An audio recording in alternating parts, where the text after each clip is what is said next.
Good morning, everyone.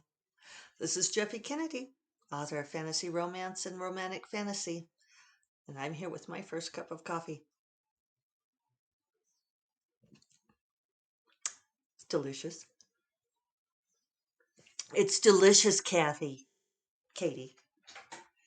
I think that's not even a secret. She's one of the few people that I actually call her by her real name instead of her author name.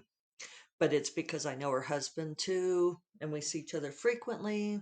I mean, I guess I know Grace's husband too, but I don't know. I don't ever hear Grace's husband call her by her actual name. I don't know what he calls her. Hey, you. Something like that. Isn't that funny, though? Okay, let's see. Today's Tuesday. You know what that means. We're gonna have a special guest. Mickey Mouse Club lives forever. We are not having a special guest. You get me. And there's a cold wind blowing. A cold wind blowing. That's not really a song, is it? So I'm inside. Inside. Jennifer Eastep would be proud. And it is April 20th.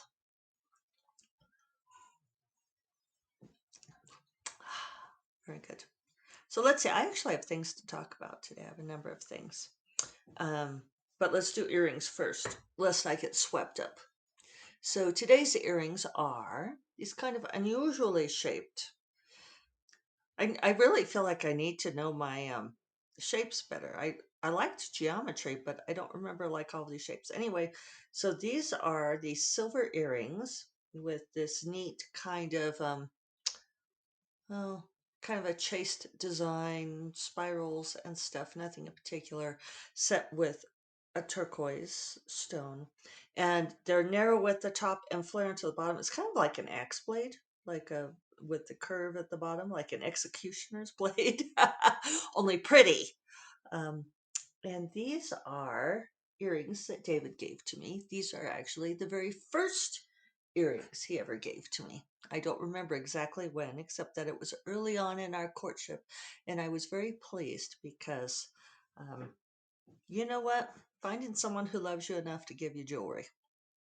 I, I know that there are some people who don't like getting jewelry. I had one friend who would beg her husband not to give her jewelry because she hated everything he gave her. And he would buy her really expensive jewelry. And it was nothing she would ever wear. She hated it. And then she would have it because it was expensive. And I mean, he would like buy her real jewels and stuff. And it was a real quandary for her. And yet he would persist in buying her real jewelry. In fact, it was enough of a thing that she'd even asked me to talk to her husband about what kind of and point out to him what kind of jewelry she actually liked. And she liked costume. Why do we say costume jewelry? Like it's either jewelry or costume jewelry. I guess it goes back to jewels. But she liked arty things, funky stuff and like big fun glass beads and that kind of thing. She did not like real jewels. So anyway, having someone who will buy you jewelry that fits your taste, with which to bedeck yourself. I don't know. It was definitely the way to my heart. Now you all know. So yeah, I've always loved these earrings.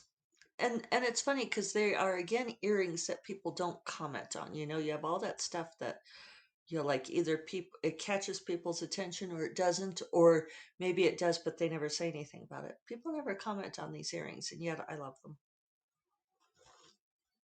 They spark fucking joy. I'll tell you that. So today, let's talk about language. Let's have a little language lesson. Uh, I should back up by saying thank you all for buying Sorceress Queen and the Pirate Rogue. Sales were great yesterday. I did not look at my ranking because rankings are weird, and I guess I could have, but I don't think this particular series hasn't been hitting the bestseller flag. At least not that I noticed. I think David would have told me. We could look. Ba-ba-bum, ba-ba-bum.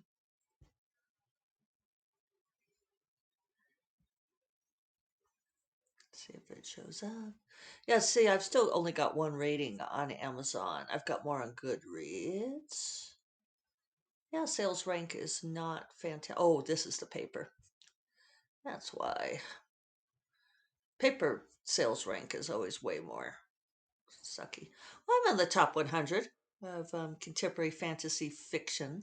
And actually, that segues nicely into today's uh, discussion. So, one thing I've been meaning to mention for a while, I even had a sticky note.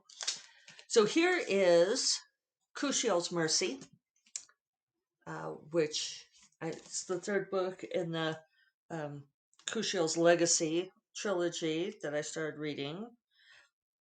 Yeah, Kushiel's Legacy, and what did they call Phaedra's trilogy? Who knows? Maybe that's Kushiel's Legacy also. Who cares? Anyway, Kushiel's Mercy.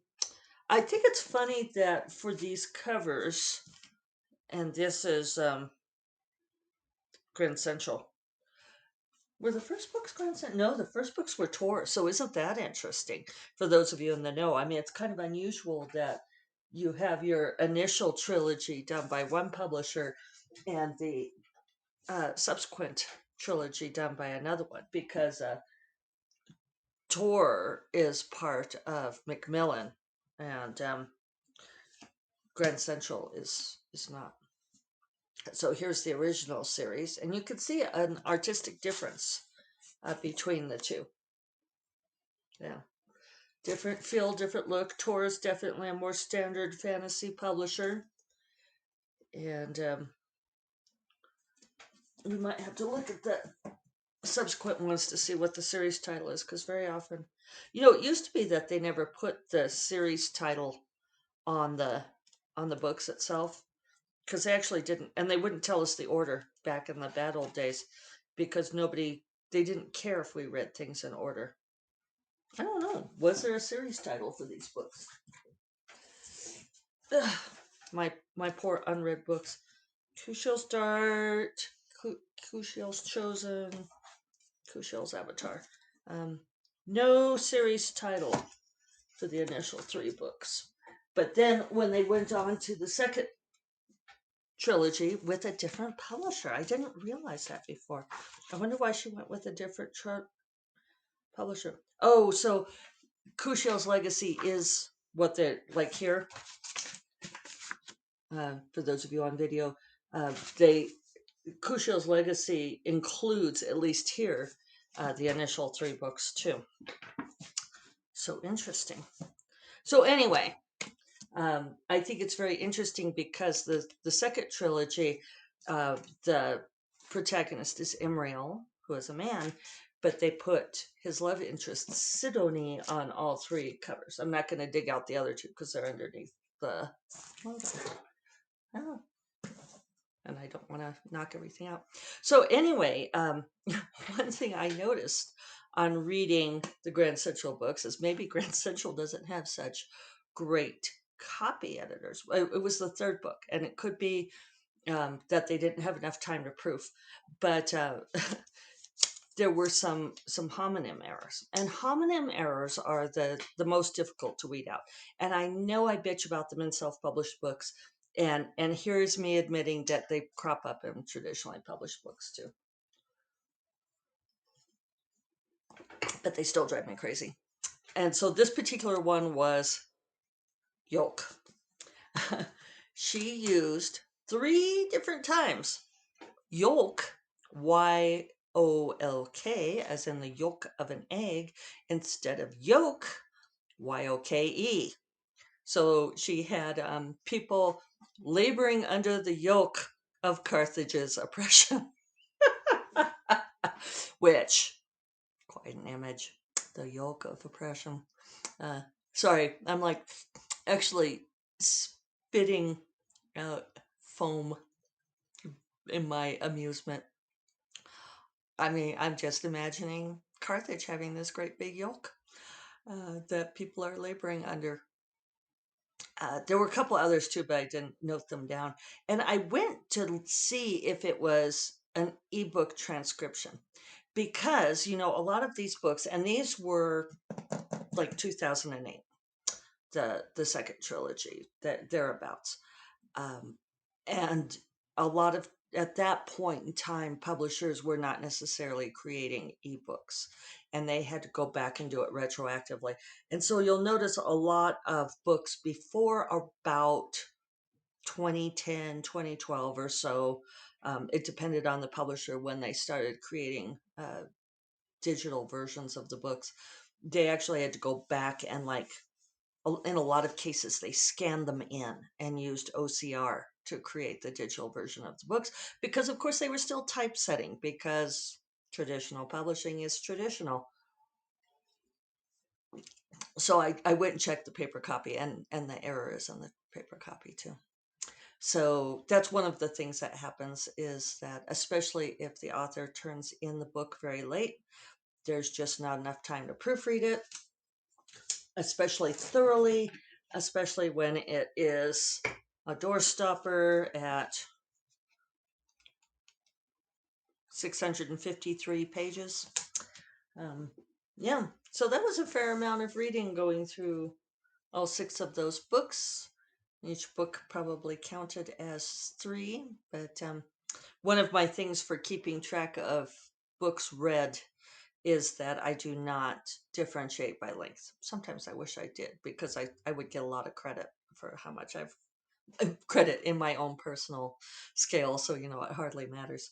But I also give myself credit for books that I DNF. It's like everything that I attempt to read, even if I read short bits of things. And I count reading my own books, because that's reading time. And I am currently reading Dark Wizard.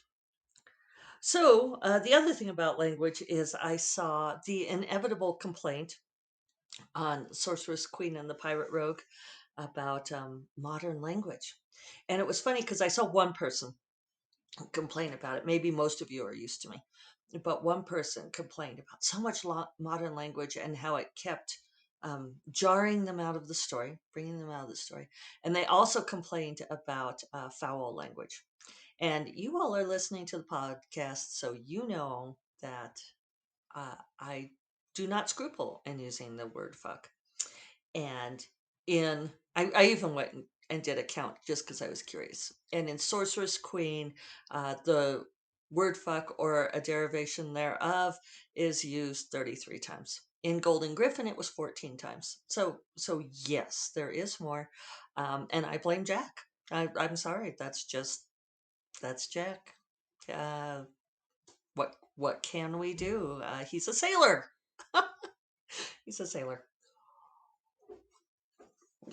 Um, but I suspect that this particular reader may have come from Dark Wizard, in which the word fuck does not appear once.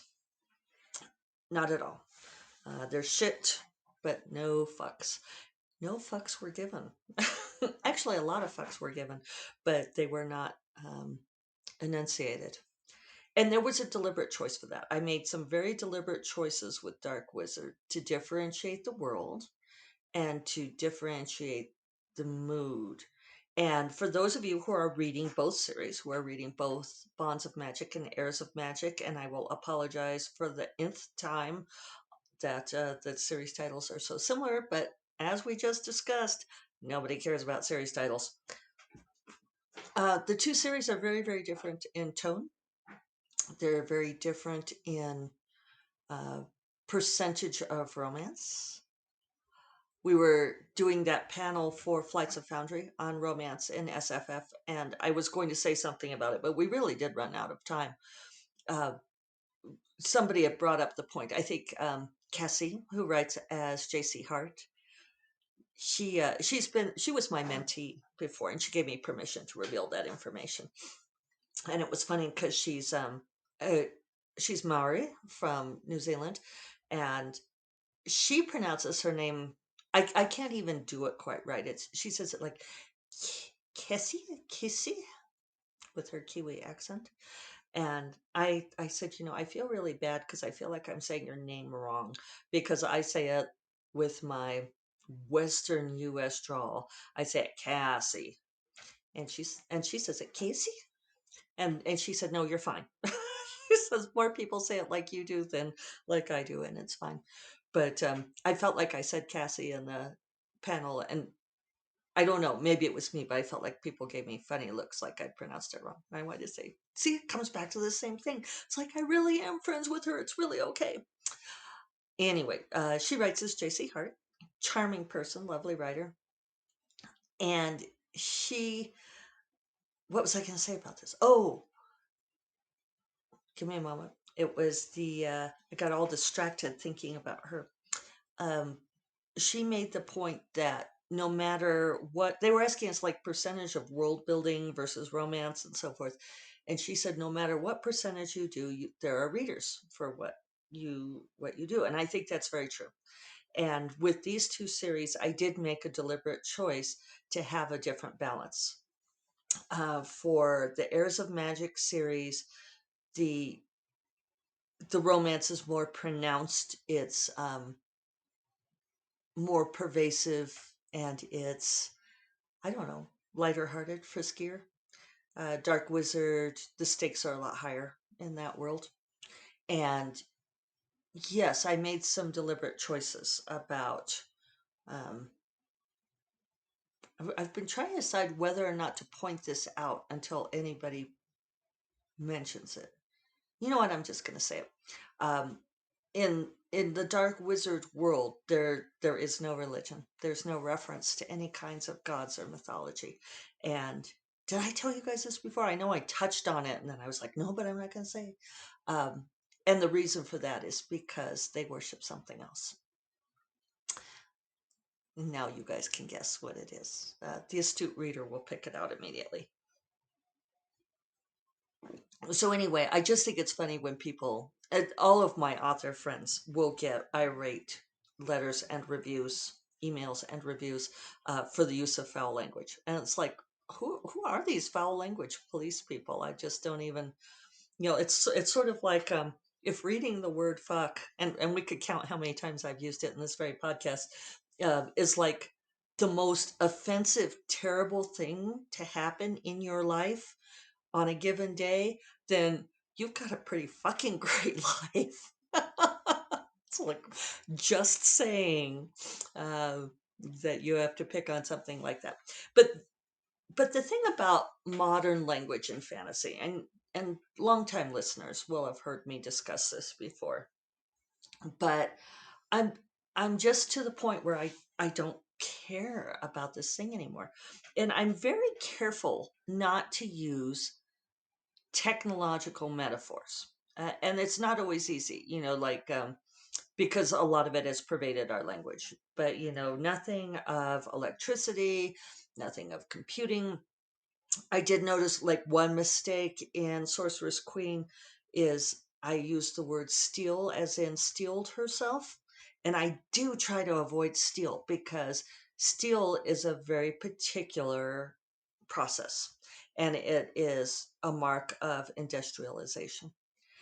And steeled or spine of steel, I do, those creep in, and I do try not to use those.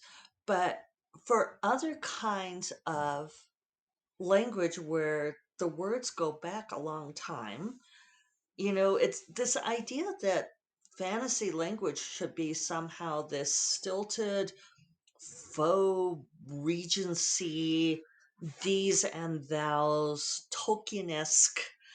Um, I just, I don't buy it. And, people complain, well, it brought them out of the story. And it's like, well, did it, or was it your analytical brain noting it? Because if you are also a writer, then your analytical author brain is always working. We just can't help it. And mine is always noting things that they did do or didn't do. Um, people will complain, readers will complain that seeing a word they don't know yanks them out of the story. Um, I don't know. I don't know how to feel about that whole being yanked out of the story concept. Um, I'd be interested. Some of you who are not writers, who are purely readers. I would be interested in your perspective on that. Uh, I'm not sure I buy the yanked me out of the story thing. I noticed it. I noticed it and thought it was wrong. That I buy. But it's funny, like that metaphor, whether or not you buy this, I buy this. I would use that in Dark Wizard because it's a world that's very much based on commerce. I would not use it in Heirs of Magic, even though I use more supposedly modern language in Heirs of Magic, because that's not a world built on commerce and on relative value. So so that's my thought process. I don't claim to be perfect or the authority, but I can assure you that, except for the occasional spine of steel that leaks in there, all of the language that I use is absolutely fucking on purpose. There are reasons for why I do the things I do. And I think some people will assume that it's carelessness because the fantasy, I'm trying to think of, gatekeepers, the fantasy gatekeepers who think it should all be Tolkien-esque, will say that anyone who doesn't write it that way is an amateur or somehow flawed or not paying attention or however not up to snuff. But that's the thing about being a writer, is you get to write your own stories. You get to write it the way you want to write it. And sure, this reader is absolutely entitled to her opinion. I absolutely have no quibble with that. uh, if you don't like modern language in your fantasy, yeah, okay. You might examine what you think modern language is, because you know, we're still talking about alternate worlds where nobody's writing in uh, 21st century English anyway. uh, but, never mind. No one's speaking, I guess I should say. It's all a construction. Um, so So that's my rant for today. I feel like, like historical, you have to stick with the language of the time. But I feel like fantasy is the only genre where people have this conversation about whether or not the made up world has a constructed representative language that somehow makes them think that it's not modern. I don't even know. And actually I don't care. I may have spent an entire podcast talking about it, but I actually don't care. So there we are. And I've gone on long. So I'll remind you that First Cup of Coffee is brought to you by the Frolic Media Podcast Network. And you will find more podcasts you love at frolic.media/podcasts. And I will talk to you all on Thursday. Chris Hemsworth for the win. You all take care. Bye bye.